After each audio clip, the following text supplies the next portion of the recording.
만나고 싶은 스님이나 제가자를 초대하는 단박 인터뷰 순서입니다. 훈민정음 창제의 주역이지만 그동안 제대로 조명받지 못했던 신미대사를 아십니까? 12년 동안 신미대사의 발자취와 업적을 찾아내 이를 책으로 엮어낸 제가불자가 있습니다.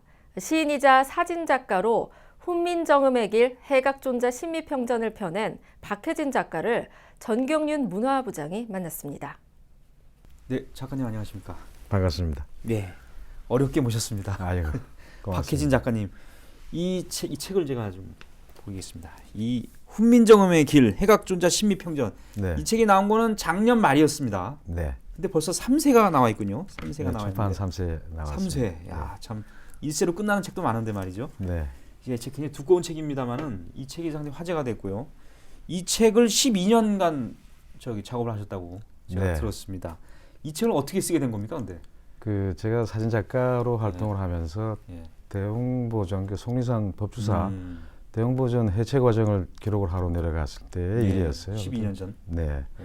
그 법당 노보살이 추운 겨울날 작업을 하는 게 안쓰러워서 차를 한 잔 주시면서 이런 저런 얘기를 나누다가 예. 저 위에 그 복천암 예. 옛날 그 복천사입니다. 예. 거기에 주석하고 계셨던 스님 한 분이 예. 훈민정음 창제에 아주 깊게 관여를 했던 일이 있다. 역사적으로. 네. 예. 그래서 저 같은 경우는 저도 국문학을 전공을 하고 국문학과를 졸업을 했는데 처음 듣는 처음 얘기여서 듣는 얘기. 예. 그때 단초가 돼갖고 이 작업을 하기 시작을 했습니다. 아, 그렇군요. 사실 훈민정음 하면 우리 국민이 다 알죠. 다 알고 한글이라고 생각하고. 근데 훈민정음은 세종대왕 바로 떠올리는데 네, 사실은 훈민정음 창제 숨은 주역이 스님이었다. 그리고 신미대사. 네.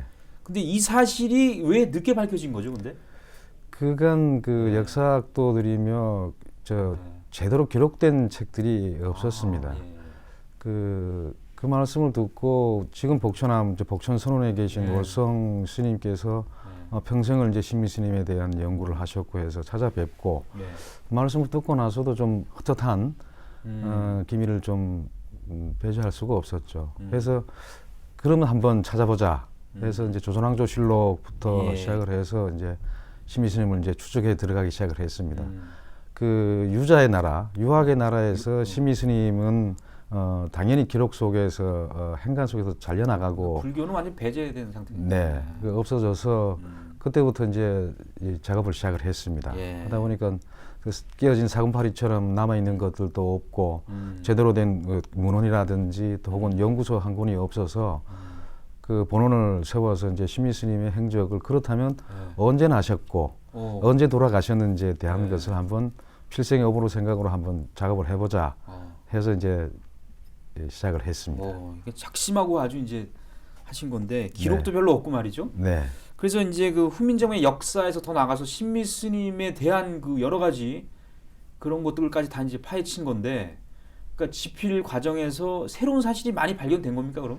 네, 특히 이 실록에서의 일련의 일들이 많이 기록이 되어 있습니다. 그런데도 요승, 간승 이런 쪽으로 아주 일방적으로 몰아붙이는 것들이 단편적으로 기록이 되어 있고 특히 그 훈민정음 해례본 세계 기록문화유산으로 지정되어 있는 곳 속에서도 이름은 빠져 있습니다. 지편전 팔학사 이외에는 어떠한 기록들도 없고 해서 그 당대 훈민정음으로 기록된 모든 책들을 남김없이 찾아서 읽었습니다. 그리고 15세기에 간행된 그 개인 문집들을 찾아서 읽다 보니까 그 시절과 날줄이 조금씩 엮이기 시작을 했습니다.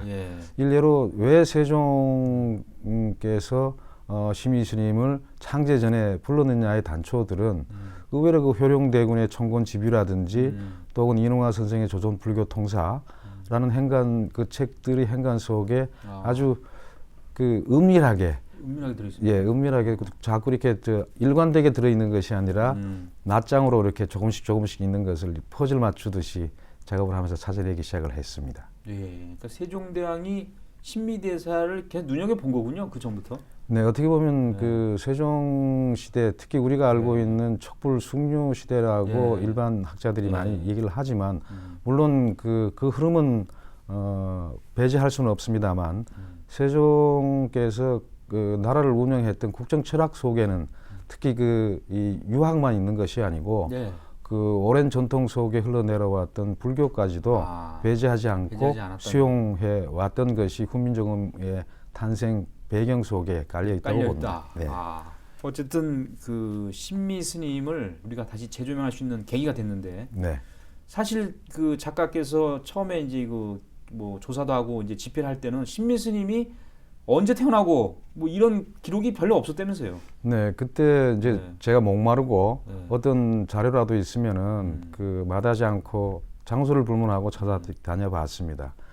그래서 뭐 민족 대백과 사진이라든지 또 혹은 불교 대사전을 찾아보니까 조선 초기의 고승, 예. 생몰연대 미생, 미상.